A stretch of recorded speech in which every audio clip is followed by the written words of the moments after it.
여러분, 오늘 우리가 읽은 본문의 말씀은 여러분 너무나 잘 아시는 삭개오에 관한 얘기입니다. 삭개오 다 여러분 아시죠? 이 삭개오의 얘기는 누가복음에만 있습니다. 네 복음서가 있는데 다른 복음에는 언급을 하지 않고 유독 누가복음에만 이 사건을 우리에게 알려주고 있습니다. 근데 누구나 다 잘 아는 얘기를 이렇게 말하게 되면 또 그 소리야 아마 그렇게 하고 별로 관심을 안 가질 수도 있겠습니다만은, 근데 여러분 똑같은 이야기를 반복할 때는 그것이 그만큼 중요하다는 걸 알아야 됩니다. 그런 면에서 오늘 여러분 제가 드리는 이 말씀에 주목해 주시면 좋겠습니다. 성경에는 하나도 중요하지 않은 게 없지요. 뭐. 그러나 이 삭개오 사건은 아주 매우 중요한 스토리 중에 하나입니다. 아무튼 여러분 삭개오라 그러면 먼저 언뜻 떠오르는 생각이 있으신가요? 무슨 생각이 떠오르세요? 저는 키가 작다. 예, 맞습니다. 제가 주일학교 때부터 교회를 다녔잖아요. 그 먼 길을 늘 어린 초등학교 1학년 때부터 다녔던 것 같습니다. 교회 학교에서 많은 선생님의 설교를 들었지만은 그 중에 제일 기억나는 얘기가 이 삭개오 이야기 같아요. 그때 삭개오가 뽕나무로 올라갈 때 하는 그 얘기가 아직도 제 뇌리에 기억되고 있습니다. 과연 여러분 이 삭개오라는 사람은 어떤 사람이었을까? 오늘 본문은 우리에게 이렇게 소개하고 있습니다. 보겠습니다. 1절부터 2절까지 말씀인데요. 잘 다시 들어보세요. 예수께서 여리고로 들어가 지나가시더라. 삭개오라 이름하는 자가 있으니 세리장이요 또한 부자라. 여러분, 예수님 당시에 이 정치적인 상황은 이스라엘이라는 이 예수님이 살고 계시던 그 나라가 로마의 지배를 받고 있었던 식민지였습니다. 이 점령국 이 로마는 식민지로부터 가혹한 세금을 부과해서 대부분의 그 세수를 다 로마로 가져갔어요. 이 삭개오라는 사람은 유대인입니다. 이스라엘 사람이에요. 그럼에도 불구하고 세리가 됐다는 말은 이스라엘의 민족의 반역자요. 이스라엘의 사람들의 세금을 받아서 그것을 로마로 갖다 보내는 매국적인 행위를 하고 있었던 사람입니다. 그 민족의 혈세를 받아서 로마로 갖다 바쳤다 그러니까 사람들 어떻게 생각하겠습니까? 이 사람은 가장 질이 나쁜 그 해모하던 사람 중에 한 사람이었습니다. 이런 국민 감정을 잘 알면서도 이 삭개오는 왜 세리가 되었을까? 그런 의문을 여러분 하게 될 겁니다. 당시 세리가 되면 이 로마의 막강한 힘을 빌려서 이 백성들의 혈세를 거둬들이면 거기에 대한 반대급부가 있었어요. 돈을 많이 벌을 수 있었으니까. 특히 삭개오는 당시에 여러분 평범한 세리가 아니었고요. 오늘 성경은 그가 세리장이었다고 그래요. 세리장이었다고. 이 세리장이란 말은 아르키텔로네스라고 하는 이 히람 말의 의미는 무슨 뜻이냐면은 많은 세리들 중에 가장 우두머리였다 그 말입니다. 그러니까 이 세리장은 다른 세리들보다는 특혜가 더 많은 거예요. 그러니까 세금을 가장 많이 징수할 수 있는 아주 몫이 좋은 곳을 택해서 자기가 더 돈을 벌 수 있었던 것입니다. 당시 여리고, 여러분, 여리고에서 세리장을 하고 있었다니까. 이 여리고는 어떤 동리였느냐 하면 사통팔달 교통의 요지였어요. 또 상권의 중심지였고 그래서 경제적으로 아주 풍요했습니다. 그러므로 이 여리고는 어느 지역보다도 더 많은 세금을 징수할 수 있는 그런 자리였어요. 바로 거기에서 지금 이 삭개오가 세리장이 된 것을 보면은 굉장한 어떤 수단가가 아니었을까. 아마 로마 고관들에게 뇌물을 줘서 매수해가지고 그리고는 세리장이 되지 않았을까 하는 그런 추정도 가능하죠. 어쨌든 그는 세리 중에서 오늘 성경은 말하기를 부자였다고 오늘 우리에게 소개하고 있습니다. 자, 이 삭개오는 여러분 남이 그저 뭐라고 하든 평판 따위 별로 안중에 없습니다. 그저 돈이면 모든 것이 다 만족하다 하는 그런 생각을 하고 철저한 물질주의적인 가치관을 갖고 인생을 살아온 사람이었어요. 왜 삭개오는 이토록 돈에 집착하면서 살았을까? 돈을 많이 갖고 부자가 되면 행복해질 거라고 하는 꿈이 있었겠죠. 여러분 사실 우리도 그렇지 않아요? 돈이 중요하죠. 여러분 얼마나 돈이 우리에게 필요합니까? 돈의 매력은 사실 하나 둘이 아닙니다. 돈이 없어 봐요. 얼마나 우리가 불편한지 모릅니다. 돈이 있으면 뭐든지 가능해요. 먹고 싶은 거 먹고 뭐 사고 싶은 거 사고 뭐 가고 싶은 데 가고. 특히 이 자본주의 사회에서는 이 물질이 로망 아닙니까? 그러니까 부자는 어떻게 보면은 사회에서 성공한 사람이고 가난한 사람은 실패한 사람이야. 동의하시죠, 여러분? 근데 사실 오늘 우리가 사는 세상 역시 어떻습니까? 모든 것이 다 돈에 의해서 움직이지 않습니까? 돈이 없이는 아무것도 할 수가 없습니다. 돈이 사람의 가치를 결정하는 그런 세상이 됐습니다. 그것은 뭐 오늘뿐만 아니라 이전도 마찬가지입니다. 그래서 돈을 잘 버는 직업을 갖는 사람은 언제나 부러움의 대상이 됐어요. 가난한 자들은 어디서나 소외되고 주눅들고 예면당하고. 여러분 우리들의 자녀들이 다 왜 좋은 학교를 우리가 보내려고 그럽니까? 좋은 학교 나오면은 연봉이 많은 고액 연봉을 받을 수 있는 직장을 갈 수 있기 때문입니다. 그러므로 사람들이 열심히 공부하고 노력하고 애를 쓰는 이유는 돈을 더 남보다도 많이 벌기 위한 목적이라고 생각해도 틀린 말이 아닙니다. 세상에서 돈이 없는 자가 겪는 불편은 아마 경험한 자들만이 알 수 있을 거예요. 돈이 없으면 사람이 어디서나 자유롭지 못하거든요. 자, 이런 문제는 오늘 현실의 문제만이 아니었습니다. 이전도 뭐 예외가 아니었겠죠. 인류 역사 이래 지금까지 이 원칙은 한 번도 달라지지 않았습니다. 예수님 당시에도 마찬가지였겠죠. 부자는 강자로 군림하고 또 가난한 자들은 늘 약자로서 소외를 당하면서 고생하면서 살 수밖에 없었을 거예요. 그래서 사람들은 가난을 면하기 위해서는 수단 방법을 가리지 않고 무엇이든지 하겠다는 그런 생각에 아마 삭개오도 그중 한 사람이 아니었을까.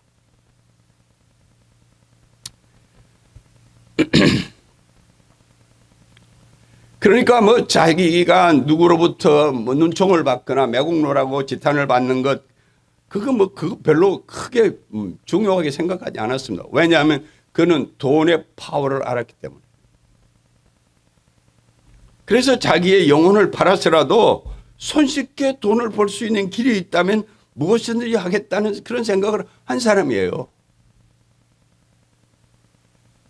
여러분 혹시 기억나시는지 모르겠는데 우리나라에 저명한 노학자가 있었습니다. 이여령 교수라고. 이분이 생전에 어떤 얘기를 하면 돈은 가족 간에도 서열을 만든다 그랬어요. 예를 들면은 어떤 명절날 모든 식구들이 모이면 그 중에는 여러 아들이 있어도 큰 아들이 행세를 하지 않고 돈 많은 아들이 가장 소리를 낸대. 여러분 동의하시나? 교회도 저는 내가 뭐 교회를 오늘 한두 해 해봅니까? 평생 교회 한 사람 아닙니까? 교회도 헌금을 많이 한 사람이 소리를 내? 나는 여러분 젊은 시절에 농촌의 아주 작은 교회에서 정말 먹을 게 없을 만큼 어려운 교회에서 한 2년을 심우했던 경험이 있습니다. 한 끼 먹으면 그 다음 끼가 보장이 안 됐어요.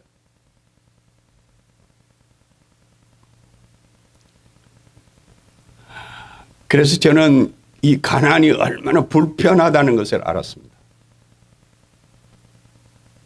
자, 근데 여러분, 그럼에도 불구하고 돈이 정말 우리의 행복을 책임질 수 있는 전능자일까?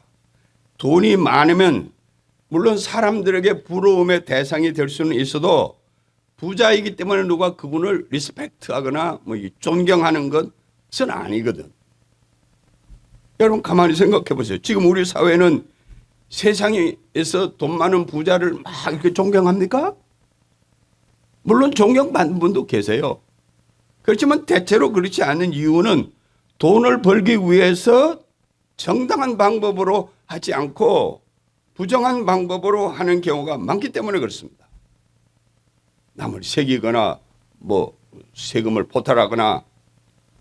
그런데 여러분 아무리 돈이 많아도 잘 들으세요. 돈으로 할 수 없는 일이 있어요.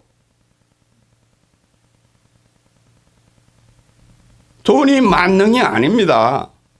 세상에 제 아무리 부자라도 여러분 죽음은 막을 수 없어요. 동의하십니까? 잠시 생명은 물론 연장할 수가 있겠지만은 누구도 돈이 많다고 해서 죽음을 영원히 막을 수는 없습니다. 그게 돈의 한계예요. 아무리 억만장자라도 죽음 앞에서는 이 엄숙한 사실을 인정하게 됩니다. 이 아무리 돈이 많아도 죽음은 막을 수가 없구나.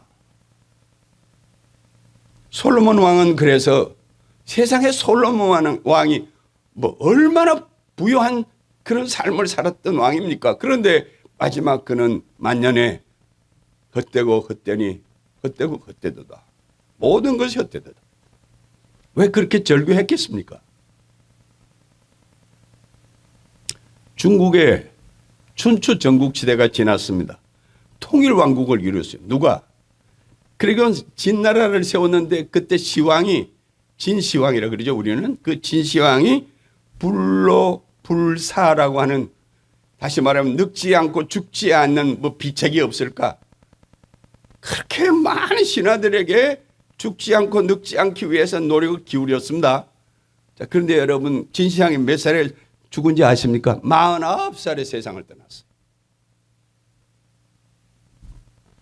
아무리 돈과 권력이 있어도 죽음의 벽을 넘을 수는 없습니다. 동의하십니까 여러분? 그뿐 아니라 돈이 반드시 행복을 보장해 준다는 것도 믿을 수가 없습니다. 여러분 경제지수하고 행복지수가 비례하는 게 아니에요. 꼭 돈이 많으면 행복하다? 천만에요. 돈이 많아서 더 걱정되는 사람들도 없지 않아 있습니다. 돈이 없을 때는 가족끼리 화목했는데 돈이 많으니까 서로 분쟁하는 거예요. 여러분 우리나라 기업가들 중에 그 아이들이 서로 왕래 잘하고 그렇게 재밌게 사는 가족이 몇 가지나 되는 것 같습니까? 아니에요. 그러므로 이 경제지수와 행복지수가 반드시 비례하는 게 아닙니다. 돈이 있다고 다 행복하다고 생각하면 큰 착각입니다. 삭개오는, 자 보세요, 이제 본문입니다. 과연 행복했을까? 그렇게 부자로 살았던 삭개오는 과연 행복했을까? 왜 삭개오는 그토록 예수님을 보고 싶어 했을까? 왜 삭개오는 세상에 부러울 거 없는데 돈이 그렇게 많은데 왜 예수님을 그토록 만나고 싶어 했을까? 추정하건대 그렇습니다.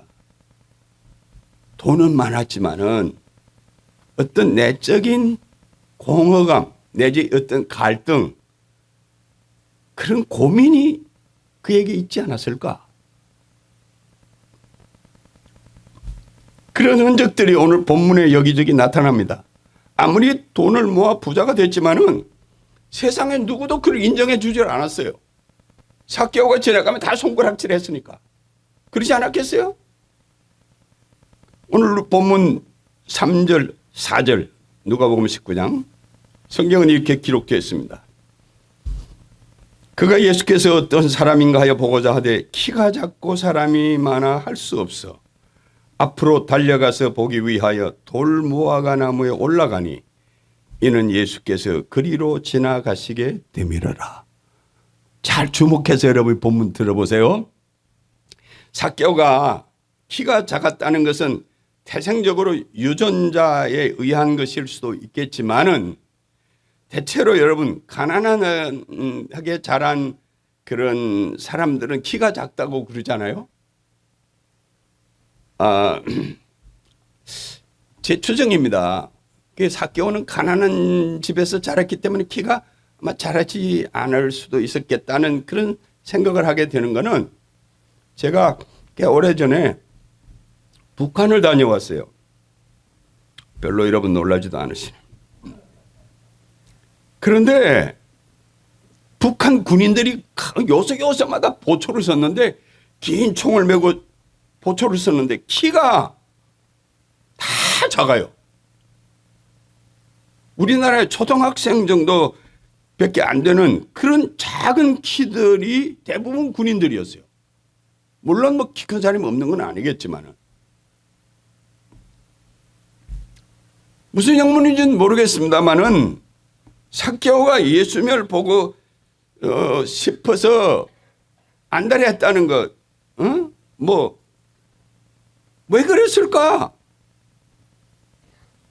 키가 작은 핸디캡을 갖고 예수님을 보고 싶어 해서 막 달려갔어요. 근데 사람들이 많아서 도무지 볼 수가 없는 거예요. 왜 그토록 삭개오는 예수님을 보고 싶어 했을까? 성경은 삭개오가 예수님을 왜 보고 싶어 했는지 대해서는 아무 설명이 없습니다. 그러나 우리가 추정해 보면 예수라는 분이 저토록 수많은 사람들로부터 환호를 받으며 따르는 것을 보고 물론 호기심도 있었을 것이고 뿐만 아니라 앞서 제가 말씀 잠깐 드린 대로 겉으로는 이렇게 부유하게 살지만은 내적인 어떤 고민이 그에게 있지 않았을까 하는 생각을 충분히 우리 짐작해낼 수 있어요. 그래서 저 예수라는 분을 만나면 혹시 내가 무슨 도움을 받을 수 있지는 않을까 하는 생각을 하게 됐을지도 모릅니다. 아무튼 삭개오는 보세요 여러분, 예수님이 오신다는 소문을 듣고 그를 보고 싶어서 막 성경 달려갔다고 그랬어요. 달려갔지만은 앞서 말씀대로 사람들이 너무 많은 거예요. 키는 작고 볼 수가 없는 거예요. 그래서 길가에 보니까 나무가 하나 있는데 그게 옛날 성경에는 오늘 우리 성경은 돌무화과라고 그랬는데 옛날에는 뽕나무라고 번역했어. 그 뽕나무 위로 엉금엉금 기어 올라간 거예요. 아주 기발한 생각을 한 거죠. 무엇보다도 예수님이 이 삭개오 집에 유하시겠다고 말씀하셔요. 유하신단 말이 여러분 무슨 뜻이에요? 예? 가서 주무신다는 말 아닙니까? 뭐 주무시면 밥도 먹어야죠. 그렇죠? 자, 주변 사람들이 그걸 보고 모두가 다 놀랐지. 아니 도대체 저 예수라는 분은 사람도 못 알아보시나? 저 흉악한 죄인 세리 삭개오 집에서 잠을 잔다고? 군중들의 반응이 싸늘했습니다. 그래서 수군거렸다고 그랬어요. 성경은. 여러분, 우리가 아무리 가까워도요, 그 집에 가서 같이 잠을 자고 밥을 먹는 것은 웬만큼 가까운 사이가 아니면 그게 불가능하잖아요. 아주 예수님의 이 파격적인 행동을 보고 많은 사람들이 놀란 거예요.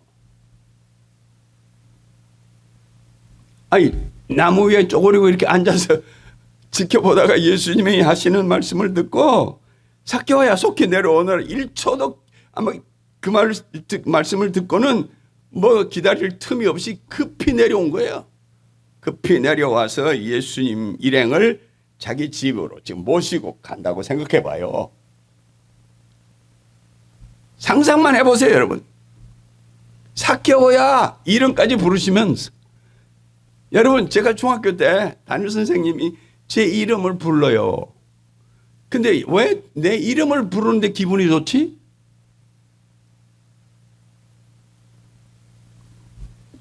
나 그때 그 기분을 지금도 잊지 못합니다. 선생님이 내 이름을 부르면 막 내가 행복해지는 거예요.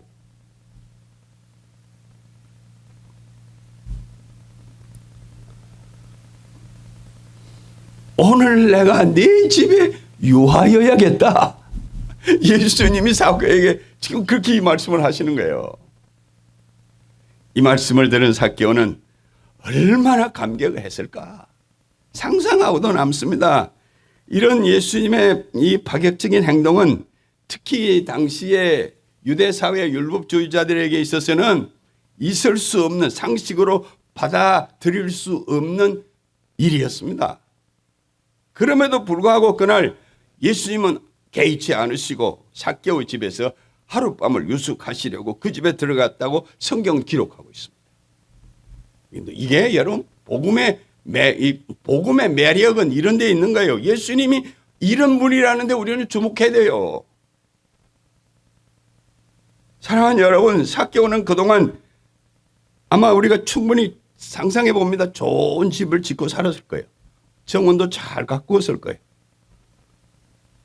그런데 아무도 찾아오는 사람이 없어. 왜냐? 매국노 집에 누가 찾아옵니까? 그래서 예수님의 일행의 방문은 삭개오 일생의 가장 아마 어떤 면에서는 행복한 날이 아니었을까.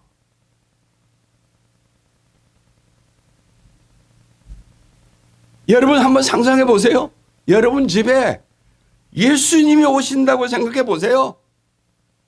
신권사님, 대개 예수님이 가신다고 그러면은 마음이 어떻겠어?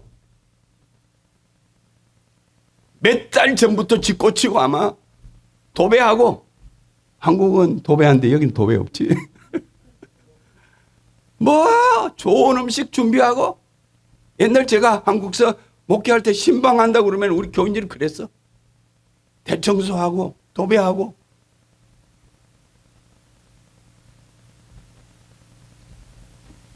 그리고 자기 집에서 지금 예수님이 주무신대요. 그 주무시는 그날 밤, 성경에는 그런 말이 없습니다. 삭개오는 도대체 무슨 생각을 했을까? 잠을 이루기는 했을까? 아마 내가 생각은 뜬 잠으로 밤을 지새우면서 그동안에 자기가 살아온 삶의 궤적을 돌아보고 깊은 반성과 자괴감에 빠져 있지 않았을까? 다시 말하면 회환이 있었을 거라고 생각해요. 내가 인생 잘못 살았구나. 이렇게 살면 안 되는데, 혹시 내일 아침에 우리 주님 일어나시면 내가 그분에게 무슨 말씀을 드릴까? 혹시 예수님이 날 책망하시지 않을까? 온갖 생각을 했겠죠. 예수님이 삭개오를 행해서, 야, 너 뭐 인생을 그렇게 살았어? 너 왜 그렇게 부끄러워 살아?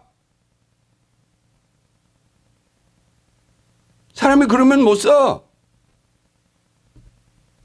이런 책망을 하신다면 내가 뭐라고 대답을 할까? 이런 저런 생각을 했을지도 모르죠. 자, 그런데 여러분 잘 들으세요. 놀라운 것은 아침에 일어나 예수님을 만났을 때 예수님이 삭개오에게 그 어떤 말씀도 하지 않았습니다. 성경에 그런 게 기록이 없어요. 본문에는 없지만은 또 우리가 이렇게 생각해 볼 수 있어요. 아침에 예수님이 일어났으면 아침 조반해드렸지 않았겠어요? 예수님 바쁘신 분이니까 주무시고는 이제 아침에 일어나셔서 어디론가 떠나려고 하실 때, 그때 보세요. 보세요, 여러분. 오늘 본문 8절이요. 8절. 삭개오가 예수님에게 이렇게 말씀을 드립니다. 삭개오가 서서 주께 여짜오되 주여 보시옵소서. 내 소유의 절반을 가난한 자들에게 주겠사오며 만일 누구의 것을 속여 빼앗은 일이 있으면 네 갑절이나 갚겠나이다. 할렐루야. 여러분,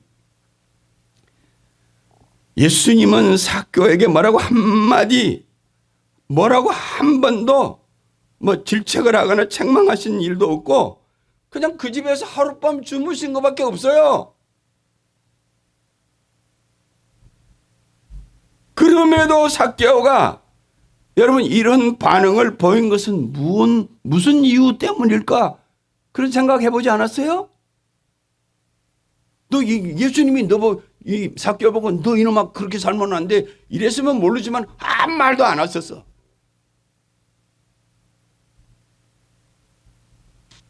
유명한 영성가, 네덜란드 출신이지만은 미국에 와서 하버드에서 가르쳤던 헤니 노엔이라고 하는 캐톨릭 신부가 이런 얘기를 했습니다. 여러분 잘 들어보세요. 가장 좋은 설교는 설교하지 않고 설교하는 것이다. 뭐라고요? 가장 좋은 설교는 설교 안 해도 설교한 것보다도 더 은혜를 끼치는 거예요. 여러분 예수님은 아무 말씀 안 했었어. 근데 그날 밤 그 집에 그저 주무신 것밖에 없었는데 삭개오는 예수님에게 뭐라고요? 주님, 내 소유의 절반을 가난한 사람들에게 나눠주겠습니다. 내가 남의 거 빼앗은 거 있으면 4배로 갚겠습니다. 묻지도 않는 대답을 하신 거예요, 지금.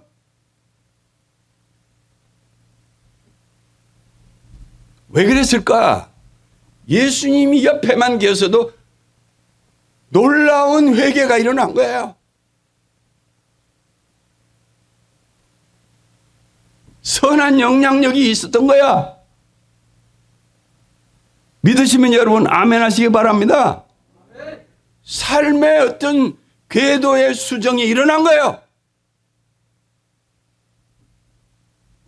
그러니까 묻지도 않았는데 삭개오는 자신의 소유의 절반을 가난한 사람들에게 돌려주겠다며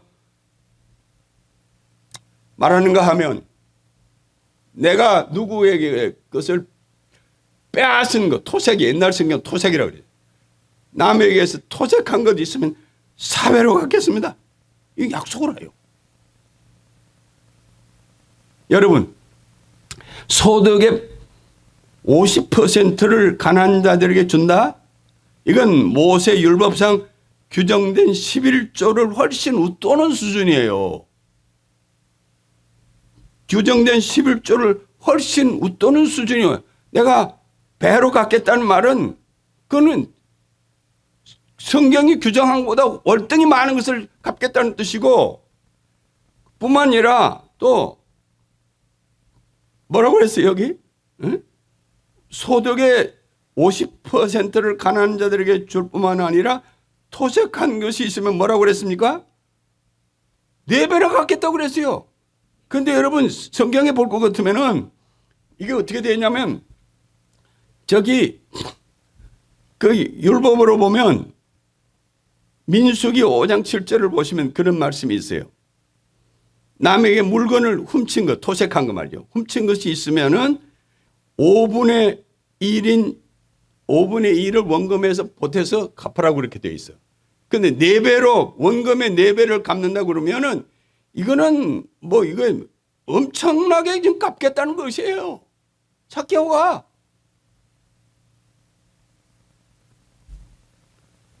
자기가 자기로 인해서 누군가에게 손해를 끼친 일이 있다 그러면은 이제는 이게 무슨 얘기냐면 지금 삭개오는 더 이상 나는 물질에 이제는 더 이상 관심 안 갖겠습니다. 아무리 내가 그동안 재산을 많이 가지고 있었지만 이제 이것에 내가 소망을 두지 않겠습니다. 그 선언이에요. 맞아요? 그렇지 않으면 이렇게 하겠어요? 사람에게는 누구나 인생을 살다가 이런 삶의 전환점이 필요합니다. 터닝 포인트가 필요해요. 아, 이렇게 살아서는 안 되겠구나. 다 여러분도 그런 경험 해보셨을 거예요, 아마. 그러니까 여기 앉아 계시지? 이렇게 살아서는 안 된다는 어떤 자각이 없이는 새로운 길을 찾기가 어렵습니다. 삭개오는 지금까지 자기가 살아온 지난날의 삶의 여정을 돌아보면 아, 이게 아니었구나 깨달은 거예요. 잘못 갔구나.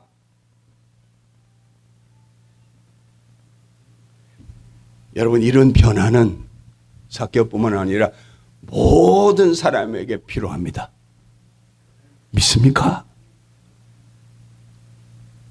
번데기가 허물을 벗지 않으면 매미가 되어 날 수 없습니다. 이 과정은 모든 사람 예외 없이, 그래서 요한복음 3장 3절에 그렇게 예수님이 말씀하시죠. 예수께서 대답하여 이르시되 진실로 진실로 내가 이르노니 너희가 아니 사람이 거듭나지 아니하면 하나님의 나라를 볼 수 없나니라. 할렐루야. 모든 하나님의 사람들에게는 다 예외 없었습니다. 여러분, 이런 삶의 어떤 총체적인 전환의 시간, 이걸 카이로스의 시간이라고 그러죠. 이런 시간이 다 있었습니다. 아브라함도 그랬고 야곱도 그랬고 여러분 뭐 잘 아는 요셉도 그랬고 다윗도 그랬고 여러분 다 아는 요업도 마찬가지, 요나도 그랬고 신약에 와서는 예수님의 12제자뿐만 아니라 그 유명한 사도 바울도 이런 경험이 다 그들에게 있었어. 나에게도 있었습니다. 제가 눈 다치고 그 젊은 나이에 이 소망이 없었을 때 하나님은 막 원망하고 그랬어요.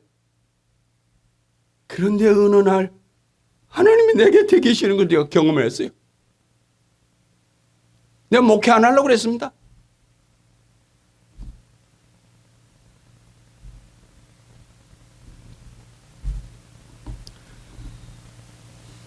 예외 없이 믿는 우리에게는 다 이 삶의 터닝 포인트가 필요합니다. 동의하시면 여러분 아멘 하세요. 그 경험이 동일한 것은 아닐지라도 하나님이 내 삶에 개입하시는 것을 경험하지 않고는 예수 믿을 수가 없어. 자, 예수님은 삭개오가 이 약속을 하게 될 때 뭐라고 반응하시는 거 아니? 잘 들어보세요. 여러분, 이 9절의 말씀, 여러분 오늘 이 집에 구원이 이르렀다. 할렐루야. 놀라운 얘기를 하시는 거예요. 오늘날 이 집에 뭐라고요? 구원이 이르렀다. 예수님은 이 삭개오의 고백을 들으시고 야, 그래, 잘 생각했다. 내가 귀하게 그런 결심을 했으니 내가 네게 구원을 선물로 주겠다. 그렇게 말씀하지 않으셨어요. 그냥 오늘 내 집에 구원이 이르렀다. 물론 우리가 가난한 자들을 도와주고 남에게 손해를 끼쳤으면 뭐 당연히 보상해야 하는 거, 윤리적인 책임을 지는 거 당연할 수도 있습니다. 그러나 예수님은 단순히 이 삭개오가 그런 윤리적인 모범생으로 변했기 때문에 구원이 이 집에 이르렀다 하지 않으셨어요. 사랑하는 여러분, 어떻게 삭개오의 삶에 이런 변화가 일어났을까? 삭개오가 예수님을 그 집으로 모시면서 생각해 봐요. 엄청난 갈등을 했을 거예요. 살아온 지난날의 삶이 너무 부끄러웠거든. 그래서 후회했을 거예요. 왜? 예수님이 자기 집에 오시는 그 한 사건으로만도 그 삶에 엄청난 충격이었습니다. 그때 그는 사고의 전환, 발상의 전환이 일어난 거죠. 종교적인 용어로 말하면 거듭나게 된 거죠. 맞아요? born again 된 거죠. 이제 나도 이 예수라는 분을 따라 살면 뭔가 의미 있는 삶을 살 수 있겠구나. 그런 생각을 하지 않았겠는가. 동의하십니까, 여러분? 그래서 더 이상 돈이나 물질의 우선순위를 주질 않고 예수님을 전인격적으로 받아들이면서 가치관의 변화를 경험하게 된 거죠. 할렐루야! 여러분, 삭개오처럼 예수를 전인격적으로 받아들이면 누구나 사람은 변합니다. 맞아요? 예수 그리스도를 진정으로 받아들이는 그런 결단 없이 우리가 근성으로 예수 믿는다. 그런 사람 너무 많아.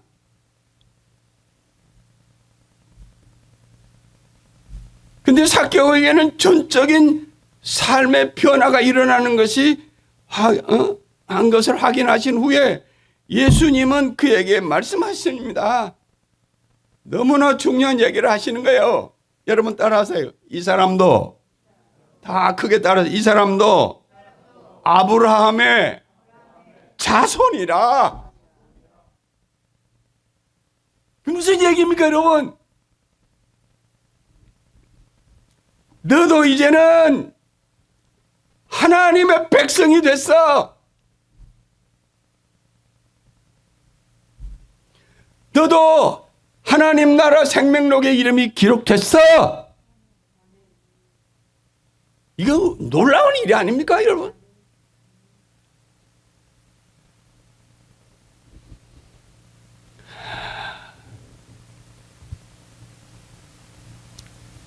여러분, 우리가 예수 믿는데 이런 변화가 우리에게 없으면 아무리 100년 믿어도요 소용없습니다.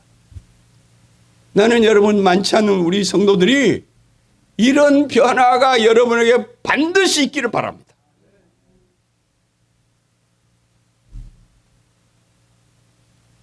마지막 오늘 본문 10절은 이렇게 기록합니다. 인자가 온 것은 섬김을 받으려 아니지. 인자가 온 것은 잃어버린 자를 찾아 구원하려 함이니라. 한번 여러분 따라 하십시다. 인자가 온 것은 잃어버린 자를 찾아 구원하려 함이니라. 할렐루야. 여러분, 이 말씀은 예수님이 지상과제였죠. 예수님 왜 오셨어요? 잃어버린 자, 삭개와 같이 아무도 그들도 보지 않는 삭개 부모님과 우리 같은 사람을 살리시기 위해서 오셨어.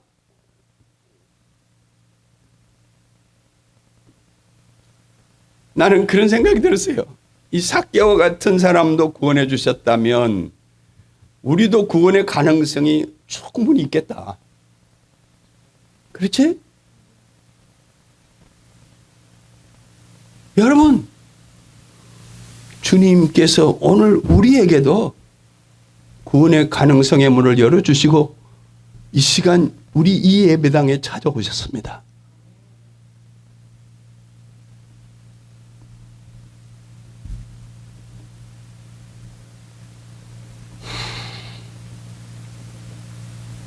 삭개와 같이 우리가 회개하고 이런 삶의 전환점을 통해서 구원을 보장받는 사랑하는 여러분 되시기를 주의 이름으로 축원합니다. 기도하십시다. 날마다 말씀으로 우리의 부족을 일깨워 주시는 하나님 아버지, 우리가 무지해서 무엇이 진리인지 어떻게 살아야 바르게 사는지 알지 못하며 땅에서 무가치한 삶을 살았던 적이 얼마나 많았습니까? 특별히 돈이면 무엇이든지 할 수 있겠다는 허황된 생각 때문에 우리가 얼마나 많은 우리의 에너지를 소모하며 살았는지 알 수가 없습니다. 이제라도 주님 삭개오처럼 새로운 눈이 열려지게 해 주소서. 주 안에서만이 영원한 삶의 의미와 가치가 있음을 깨닫게 해 주셔서 다시는 방황하지 않게 해 주시옵고, 우리 모든 성도들이 남은 생에 오직 주만 바라보고 주께만 소망을 두고 살아가는 저희 모두가 될 수 있도록 주여 축복해 주시옵소서. 예수님 이름으로 기도합니다.